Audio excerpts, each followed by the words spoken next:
Hello everyone, and welcome to the Good Game Lobby Review.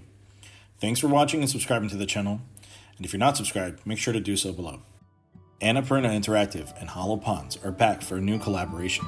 They previously worked together to release the 2020 indie title, I Am Dead.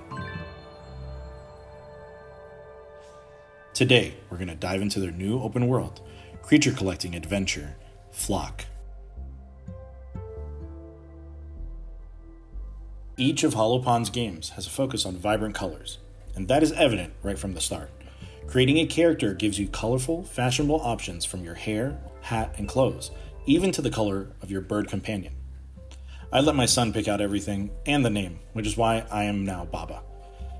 Now you're ready to glide over the clouds and head to the opening area of the Watery Towers.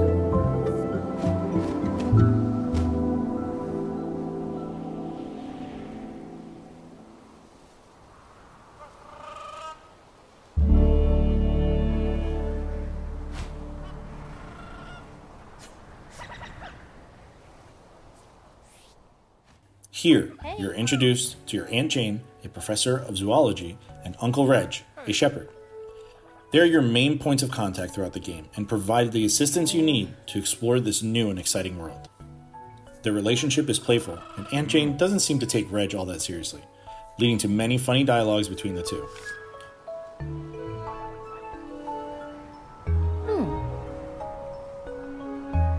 With introductions out of the way, it's time to identify creatures, observe them, and add them to your creature guide.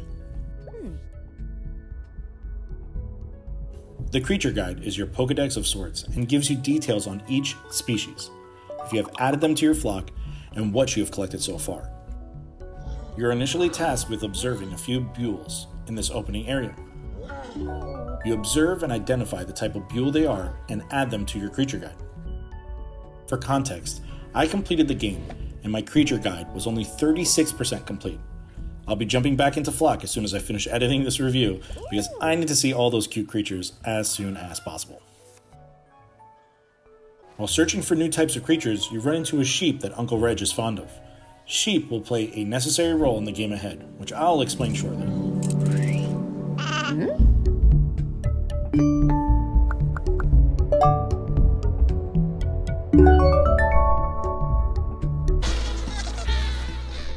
As you progress, an event occurs that blindsides Aunt Jane. Thieves have come in the night and steal food. Your granny's whistles, integral to finding new creatures, and Aunt Jane's feeding bag needed for attracting creatures. The culprits are a gang of burgling bues up to no good.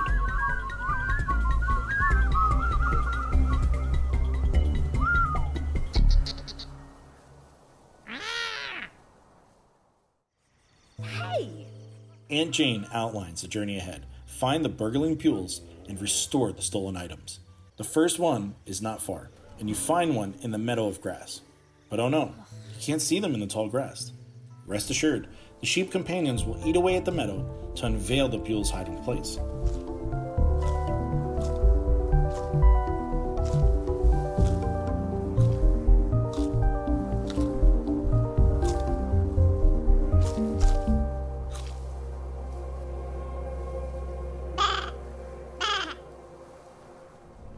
Yank the bue out of the meadow and discover your first whistle.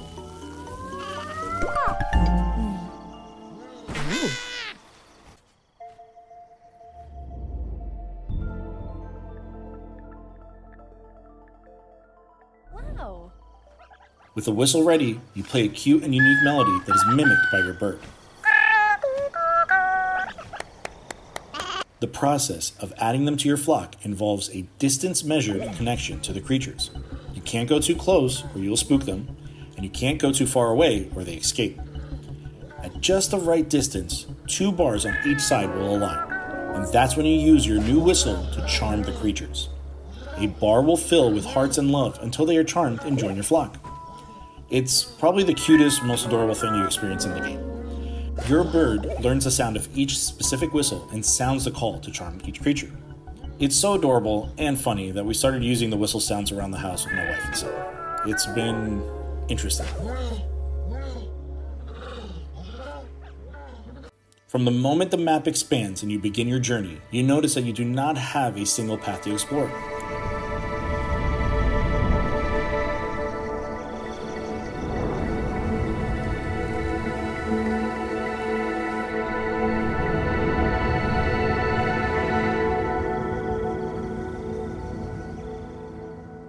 You navigate this world via your bird that is constantly gliding through the world, even though not actively flying. This continuous gliding keeps you moving without interruption. You never touch the ground. Instead, you only perch on branches used as lookouts.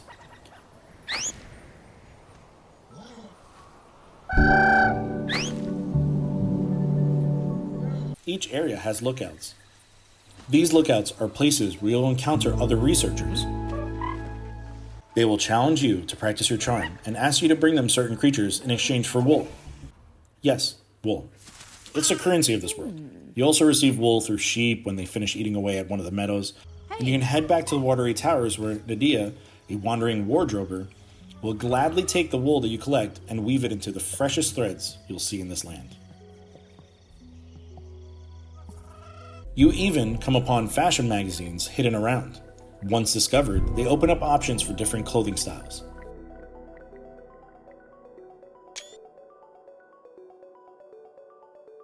When Flock was unveiled over a year ago, the look of the game was all I needed to immediately wishlist it. It was on my radar, and I was anxiously waiting for its release.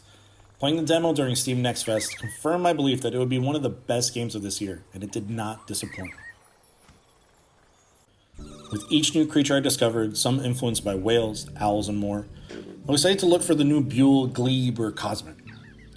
It almost feels like they were being named by the writers of Rick and Morty, especially the glebe.